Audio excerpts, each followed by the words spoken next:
চাইলে জান্নাতি পাসপোর্ট লাগবে। এখন জান্নাতি পাসপোর্ট কি দিয়ে বানাতে হবে? এটাই হলো মূল লক্ষ্য। কথা ঠিক কি ঠিক না? কি লাগবে জান্নাতের বুকিং দেওয়ার জন্য? আমার আল্লাহ বলে, বন্ধু কিছু লাগবে না, একটা জিনিস লাগবে। ওই জিনিসটার নাম হলো পূর্ণ আস্থা, অবিচল বিশ্বাস। তুমি যদি আল্লাহর উপরে রাখতে পারো, কথাগুলো ভালো করে বুঝেন। জান্নাতি পাসপোর্ট বানাইতে গেলে সর্বপ্রথম যে জিনিসটা লাগবে, ওই জিনিসটার নাম হলো পূর্ণ আস্থা, অবিচল বিশ্বাস। বন্ধু বলুন তো কার উপরে রাখতে হবে?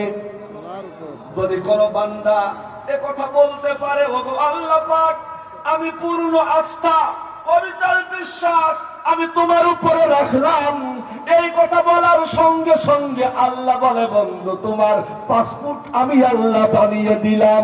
জোরে বল সুবহানাল্লাহ। অত্যন্ত দুঃখের বিষয় হলো সত্য, পূর্ণ আস্থা অবিচল বিশ্বাস আল্লাহর উপরে রাখা, এটা বাংলাদেশের সংবিধানে ছিল।